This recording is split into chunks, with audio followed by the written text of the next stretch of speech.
రాజ్భవన్లో తెలంగాణ ఆవిర్భావ దినోత్సవం ఘనంగా నిర్వహించారు. గవర్నర్ జిష్ణుదేవ్ వర్మ జాతీయ జెండా ఆవిష్కరించారు.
తెలంగాణ శాసనసభ మండలిలో తెలంగాణ అవతరణ దినోత్సవం ఘనంగా నిర్వహించారు. శాసనసభ ఆవరణలో శాసనసభ స్పీకర్ గడ్డం ప్రసాద్ కుమార్ జాతీయ జెండాను ఆవిష్కరించారు.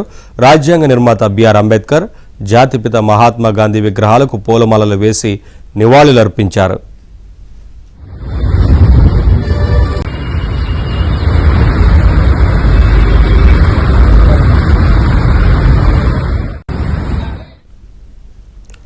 అలాగే శాసన మండలి ఆవరణలో చైర్మన్ గుత్తా సుఖేందర్ రెడ్డి జాతీయ పతాకాన్ని ఆవిష్కరించారు. ఎమ్మెల్సీలు విజయశాంతి, అద్దంకి దయాకర్ తదితరులు హాజరయ్యారు.